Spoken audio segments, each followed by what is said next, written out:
तो आज हम लोग बात करते हैं ब्रिक्स समिट 2025 पे, जो अभी हाल ही में आपको पता होगा ब्राजील के रियो डी जेनेरियो में अभी तुरंत ही कुछ दिन पहले खत्म हुई है।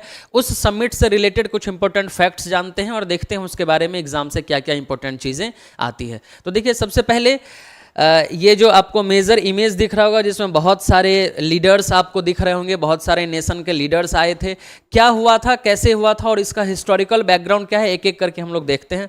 तो सबसे पहले देखने की कोशिश करें कि ब्रिक्स समिट 2025 के लिए कुछ इंपॉर्टेंट पॉइंट जो आपके एग्जाम रिलेटेड हो सकते हैं और आपकी जो परीक्षा में बहुत ज़्यादा महत्वपूर्ण हो सकते हैं। तो देखिए, सबसे पहला क्वेश्चन ये बनता है कि व्हेन एंड वेयर, कि कब हुआ और कहां हुआ था।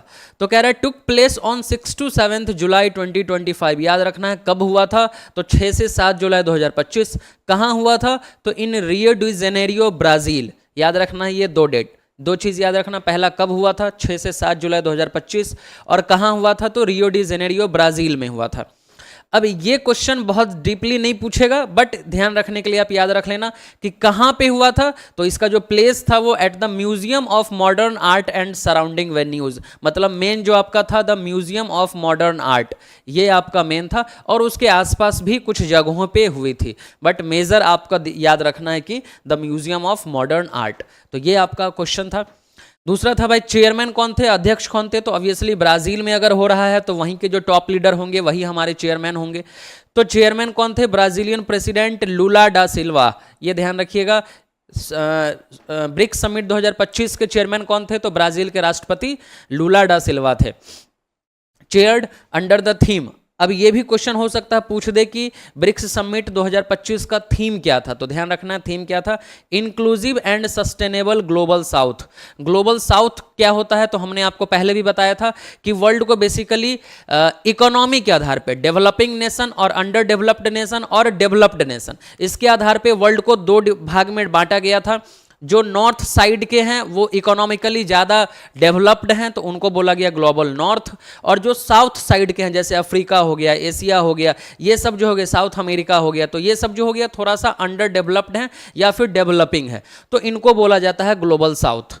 तो बेसिकली इस बार का थीम क्या था, तो inclusive and sustainable global south, कि ग्लोबल साउथ में जितने भी कंटिनेंट हैं, जितने भी कंट्री हैं, वो कैसे अपने आप को और ज़्यादा बेहतर बना सकते हैं इकट्ठे मिलजुल के।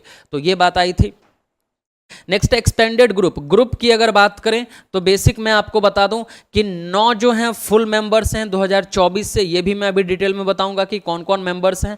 तो 9 मेंबर्स जो हैं वो फुल हैं 2024 तक की अगर बात करें तो देखिए कह रहा है ब्राज़ील, रसिया, इंडिया, चाइना, साउथ अफ्रीका, ये 5 तो शुरू से थे, है ना। वैसे मैं अभी बताऊंगा शुरू में 4 थे, साउथ अफ्रीका को भी बाद में जोड़ा गया। बट अगर देखें ब्रिक्स का फुल फॉर्म क्या होता है, तो बी से ब्राजील, आर से रसिया, आई से इंडिया, सी से चाइना, एस से साउथ अफ्रीका, इतने लोग थे परमानेंट मेंबर, ठीक है।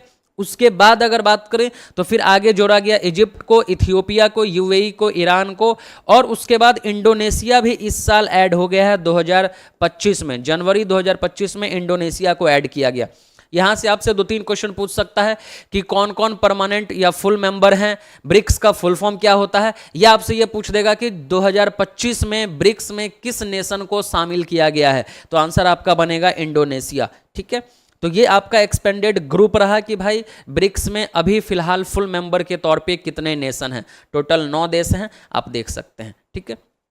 अगला इंपॉर्टेंट पॉइंट है कि कुछ लोग इस ब्रिक्स सम्मेलन में एब्सेंट रहे, जो बहुत ही एक तरीके समझ सकते हैं प्रोमिनेंट लीडर्स थे, बहुत ही मुख्य नेता थे, लेकिन वो किसी न किसी वजह से इसमें एब्सेंट रहे। कौन कौन एब्सेंट रहे भैया, तो देखिए कह रहा है चाइनीज प्रेसिडेंट सी जिनपिंग। आपको पता होगा चाइना के प्रेसिडेंट, चाइना तो परमानेंट मेंबर है, फुल मेंबर है, तो फिर उसके प्रेसिडेंट क्यों नहीं आए, ये एक बहुत बड़ा मुद्दा है कि आखिर इनका आना जरूरी था, क्यों नहीं आए। कह रहा एंड रशियन प्रेसिडेंट पुतिन, और रशिया के जो प्रेसिडेंट है व्लादिमीर पुतिन, ये दोनों भी पर्सनली नहीं आ पाए, फिजिकली नहीं आ पाए, did not attend in person, वो लोग भी फिजिकली नहीं पहुंच पाए हैं। क्यों भैया, तो कह रहा Xi's absence was unprecedented since 2012। कह रहा है सीन्स एब्सेंस जो है, जो चाइना के प्रेसिडेंट का एब्सेंस जो है, वो किसी को आइडिया नहीं है कि क्यों नहीं आए हैं, जबकि उनका आना तय था और उनका आना जरूरी भी था। हाँ, अगर व्लादिमीर पुतिन की अगर बात करें तो इनका नहीं आना कोई बहुत बड़ी बात नहीं है। रीजन ये है कि जो इंटरनेशनल कोर्ट है ना, इंटरनेशनल कोर्ट जो है उन्होंने इन पे वारंट लगा रखा है कि ये किसी अपने देश से बाहर नहीं जा सकते हैं। अंतर्राष्ट्रीय जो कोर्ट है उन्होंने इस पे व्लादिमीर पुतिन साहब पे इन्होंने केस, बहुत सारी इंटरनेशनली केस चल रही है इन पे, ठीक है, जीनोसाइड का, कि बहुत सारे ये हत्या किए हैं यूक्रेन वगैरह में जो युद्ध हुआ है, तो वो सब के कारण ये नहीं जा सके। तो जिस कारण से ये वर्चुअली इन्होंने पार्टिसिपेट किया, मतलब डिजिटली इन्होंने पार्टिसिपेट किया। तो इनका तो समझ में आ रहा है कि व्लादिमीर पुतिन पे केस वगैरह है जिस कारण से लीगली वो नहीं जा सके, लेकिन प्रेसिडेंट चाइना के क्यों नहीं जा सके, इस पे एक बहुत बड़ा मुद्दा है, इस पे अभी बात हो रही है। तो ये था 2025 की कुछ फैक्ट। अब अगर कुछ हिस्टोरिकल फैक्ट की बात करें, अगर आपसे पूछा जाए कि कुछ बैकग्राउंड से क्वेश्चन अगर पूछ दे ब्रिक्स से, तो आप क्या करेंगे, तो ध्यान से समझेंगे, कुछ 2-4 पॉइंट ध्यान रखिए। सबसे पहला, शुरुआत कब हुई थी, 2001 में।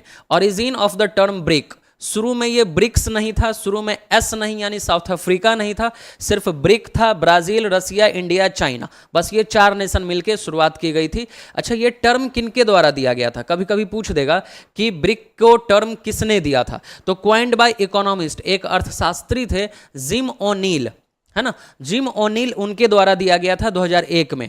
और इनको गोल्डमैन सैश भी कहा जाता था। क्यों इन्होंने दिया था, तो to describe the emerging economies of Brazil, Russia, India and China as future global power houses.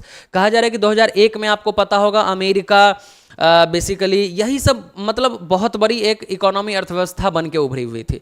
तो इनके द्वारा कहा गया था, जिम ओनील जो इकोनॉमिस्ट है, इनके द्वारा कहा गया था कि फ्यूचर की अगर बात करें तो आगे आने वाले समय में ये 4 नेशन जो हैं, कौन कौन, ब्राजील, रसिया, इंडिया, चाइना, ये 4 जो नेशन है ये आने वाले समय में बहुत बड़ी अर्थव्यवस्था बनने वाले हैं और ग्लोबल तौर पे ये बहुत बड़े बनने वाले हैं। तो इन चारों देश को इकट्ठा इन्होंने नाम दिया था ब्रिक, ठीक है।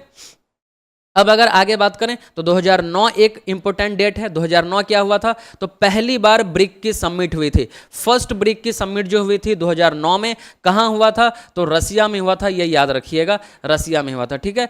ये काटरेनबर्ग रसिया में हुआ था, पहला सम्मेलन जो हुआ था 2009 में। 2010 की बात करें तो साउथ अफ्रीका इसमें ज्वाइन किया था, यानी आपको मैंने जैसे बताया कि शुरू में साउथ अफ्रीका नहीं थी, पहली जो मीटिंग हुई थी वो बस 4 ही देशों की हुई थी, इनफैक्ट दूसरी मीटिंग भी 4 देशों की ही हुई थी, है ना।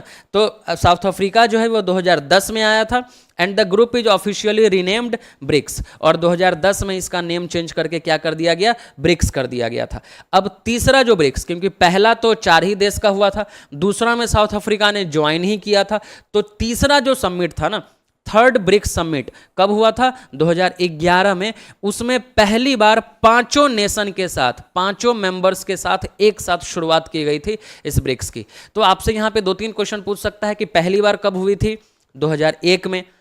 क्या शुरू से ही 5 नेशन थे, तो नहीं, 2009 में इसकी पहले समिट हुई थी, 2010 में साउथ अफ्रीका ने ज्वाइन किया था, और 2011 में तीसरी समिट में पहली बार फुल 5 मेंबर मिलके इन्होंने समिट किया था, अधिवेशन किया था। तो ये कुछ हिस्टोरिकल फैक्ट्स हैं। अच्छा, आपसे एक क्वेश्चन पूछ सकता है कि अभी जो 2025 में जो हुआ है वो ब्रिक्स समिट का कौन सा संस्करण है, कितने नंबर का एडिशन है यो, तो याद रखिएगा 17th नंबर एडिशन है।